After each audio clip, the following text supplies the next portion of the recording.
Pessoal, tudo bem com vocês? Segunda edição do programa Vida e Saúde aqui no Hospital São Brás com a doutora Andressa. Vamos acompanhar a nossa entrevista.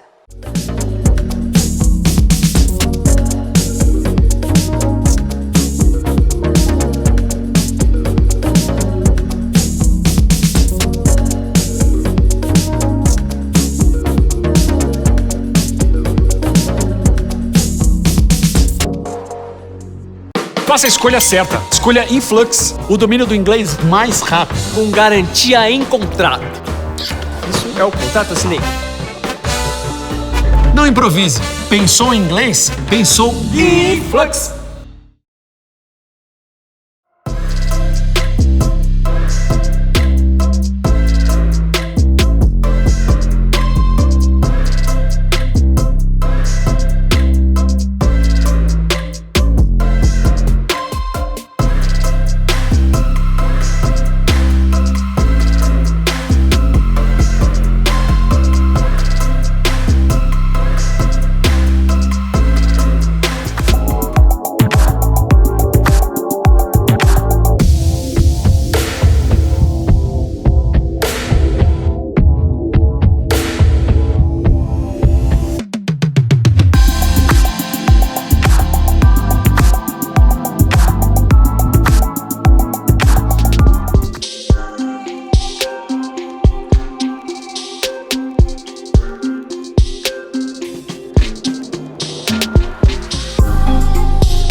A gente já comentou, mas qual é a sua opinião sobre cesárea, parto normal? Cesárea não é parto, cesárea é uma cirurgia. Uma cirurgia abdominal e de grande porte. E de grande risco, digamos assim, ou não?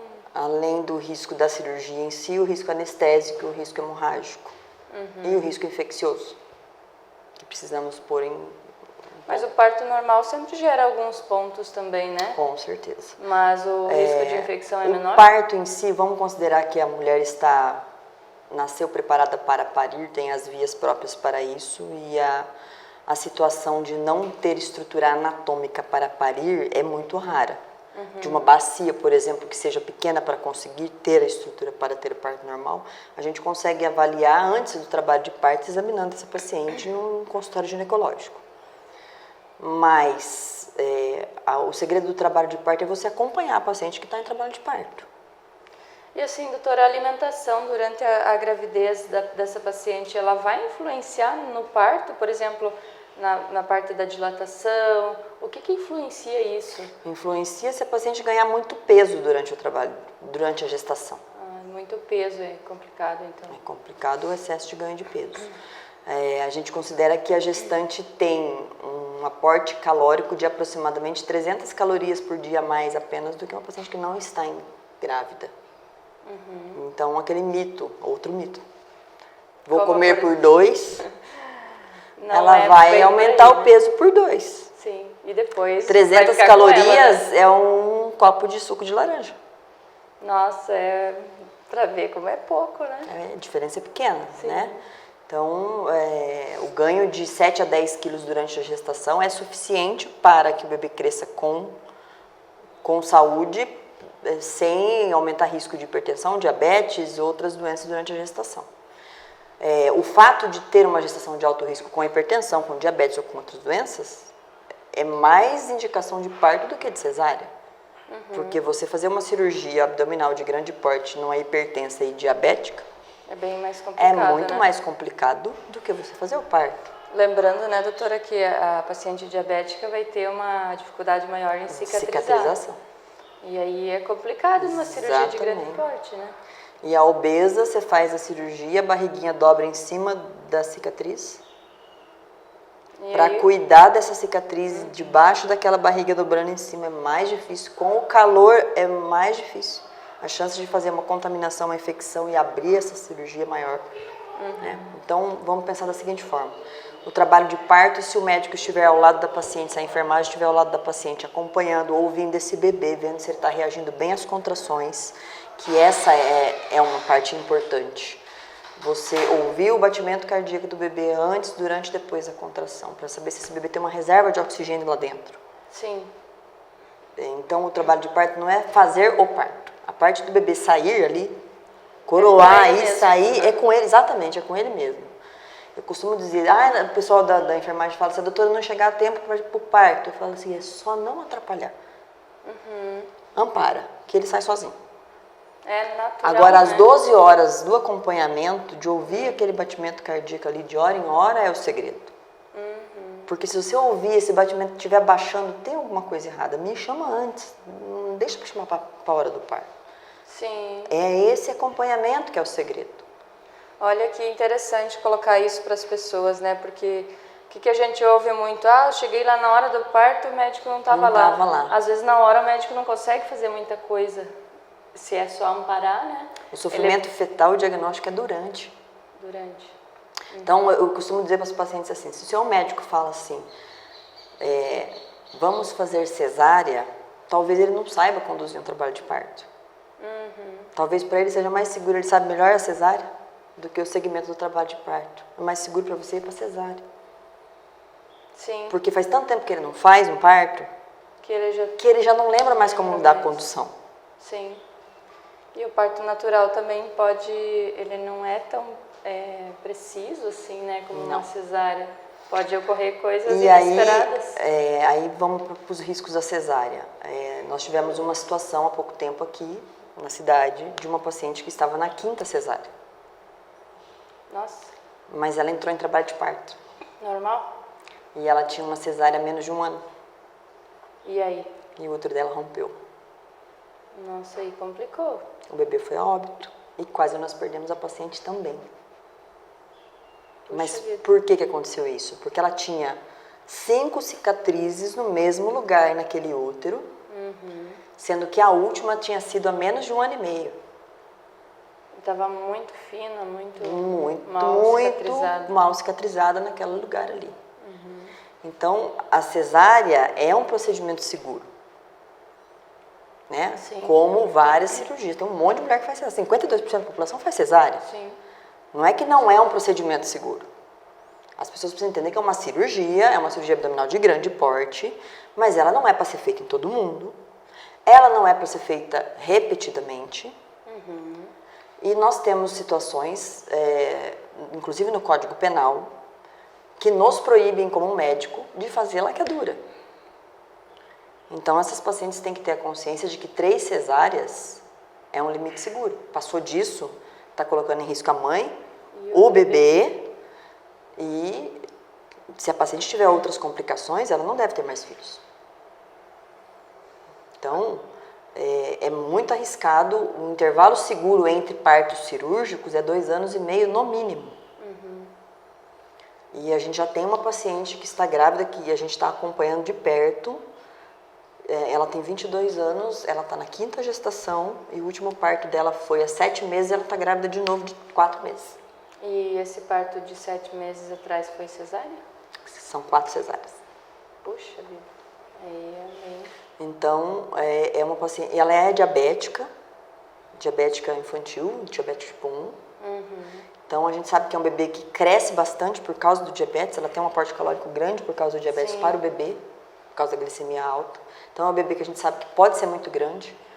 Esse útero pode romper durante a gestação. E nesse contexto aí não é permitida a laqueadura ainda? Ela tem menos de 25 anos. Só a partir dos 25. Eu preciso de autorização do Ministério Público para fazer essa laqueadura para ela. Então, a gente já está mobilizando a Secretaria de Saúde, o Ministério Público, Assistência Social, para tentar conseguir a autorização para essa paciente, para a gente poder laquear ela no momento desse parto, desse próximo parto dela. Será mais seguro, né, para Seguro ela? para ela, se ela conseguir levar essa gestação a termo, para a gente poder fazer a laqueadura dela.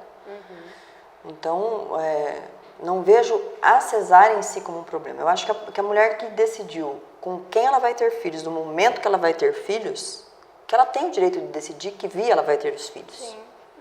Desde que ela tenha consciência de né? os riscos em que ela está se colocando. Exato. Porque a cesárea de forma repetida vai colocar eles em risco também. Né?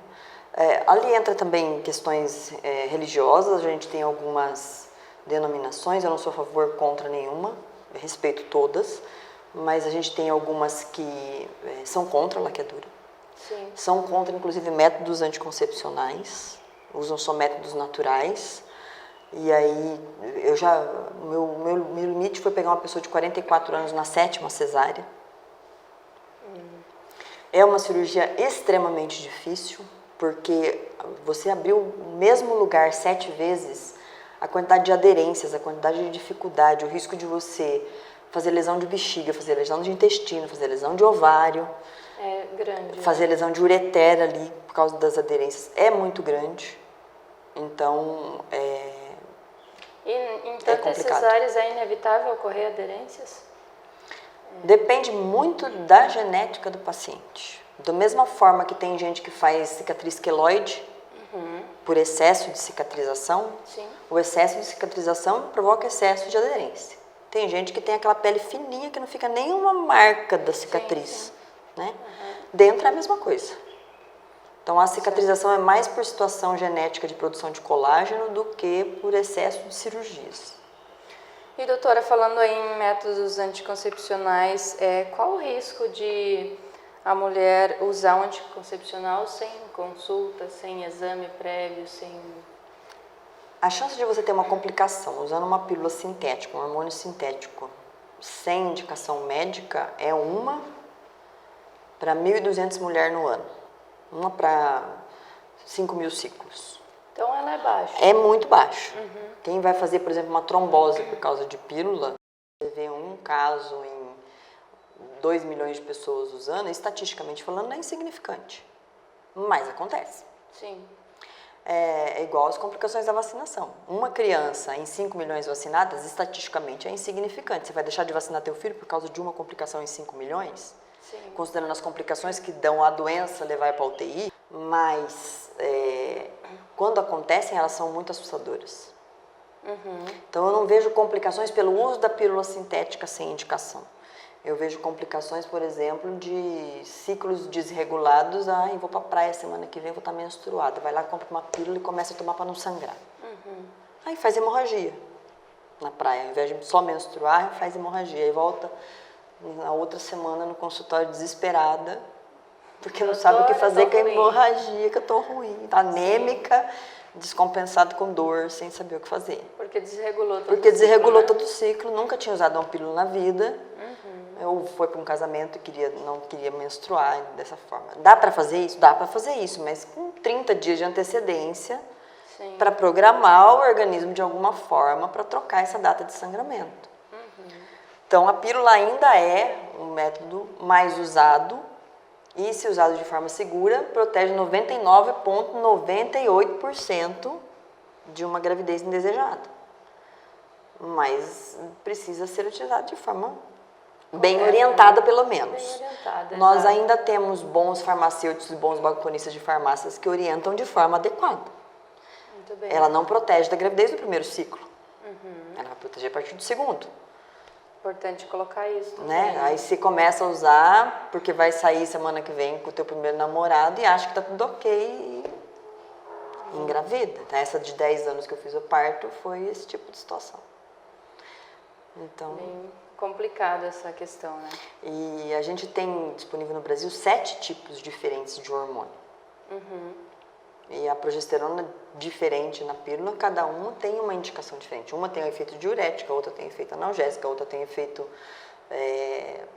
para a oleosidade da pele. Então, tem indicações diferenciadas. Se a tua queixa é cólica, eu vou usar um tipo. Se a tua queixa é pele oleosa, eu vou usar outro. Se a tua queixa é inchaço, eu vou usar outro. Mas, Então, no não é geral, possível. todos eles protegem esses 99,98%. 98% se usar de forma adequada. E vamos falar sem risco-benefício, né? Tem esse pequeno risco ali de 1 a cada 1.200 mulheres, mas acho que é bem melhor uma jovem que não está preparada para ter um filho usar do que não usar, do que não usar. Por medo de fazer mal, digamos assim. Exatamente. Como disse a doutora, né, existem outros profissionais além dos médicos que podem estar ajudando a orientar Com nessa certeza. questão, né? A gente tem na rede pública as equipes de saúde da família, Sim. né? Inclusive os agentes comunitários de saúde têm cursos para orientar, pelo menos para encaminhar essas pacientes para o posto de saúde, para que a enfermagem forneça a pílula e oriente o uso, ou passe pelo médico de saúde da família para passar a pílula para começar a usar. Tem pelo menos 2 tipos de pílula na rede pública que são bons, né? Houve uma situação da pílula de farinha alguns anos atrás, não sei se você se lembra dessa situação. Foi uma situação da indústria farmacêutica que usou farinha de trigo para testar uma máquina de produção de pílula, e essas cartelas de pílula de farinha de trigo acabaram sendo colocadas no mercado. E caíram na rede pública, e algumas pessoas engravidaram, e eles descobriram que houve essa falha, mas é uma pílula muito boa. Uma pílula que eu indico no consultório, ela custa R$3. Foi um caso isolado ali também, Exatamente, uma situação isolada. Não é porque a pílula não funciona, porque houve uma situação da indústria em si. Então, É interessante a gente entender todo o contexto dessa... então não é porque é a pílula do posto que não serve. Foi uma situação histórica lá da indústria farmacêutica há 15 anos atrás que aconteceu, mas é uma pílula muito boa, não tem por que não usar, que é do posto. Muito bem, então, para você que está assistindo, você que é jovem, use esses meios, né, esses profissionais de saúde, busque informações, busque auxílio, para evitar aí qualquer gravidez indesejada, que nessa fase da vida também é uma fase aí de preparação, de estudo, né, doutor? E não... Sim. Tanto a mãe como a criança vão sofrer, porque não estão preparados. Eu sempre me questiono da seguinte forma: eu deixei para ter filho depois de formada, né, depois de especializada, com pós-graduação, com tudo. E hoje eu me vejo velha, com filhos pequenos. Sim. E eu sempre me questiono que eu conheci uma família em que a pessoa trabalhava na casa da minha mãe, e ela foi mãe aos 30, mãe aos 15, vó aos 30, bis aos 45, ela tem 60 anos, vai ser tataravó. Então todas as gerações tiveram filho aos 15 anos. E quando eu me encontro com ela, eu falo: Maria, eu não sei se você está certa ou se eu estou certa. Porque eu não vou ver 2 gerações. Sim. Né? Então, assim, eu não sou contra ter filhos jovens. Mas eu acho que a pessoa tem que ter consciência do que ela está... Do que ela está fazendo, daquilo que ela né? está se propondo a fazer, certo? Sim. Então, quero ter filhos jovens e depois eu vou estudar, ok. Ótimo. Mas não ter sem pensar em estar tendo. Exato.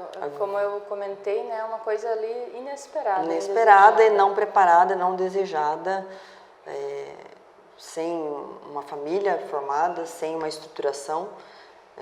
Eu acho que filho precisa ter uma família. É essa forma de colocação, né? Com certeza. Doutora Andresa, se quiser deixar aqui para quem está assistindo o seu endereço aqui, onde que você está atendendo, quem quiser tirar alguma dúvida. Eu estou disponível nos plantões do Hospital São Brás, né, como obstetra, no plantão para as gestantes, e o consultório também no Hospital São Brás, no ambulatório, na Rua 13 de Maio, à disposição para atendimento de consultas. Muito bem. Tá bem? Obrigada, doutora. À disposição. Foi muito boas suas informações e parabéns aí pelo seu trabalho. Obrigada.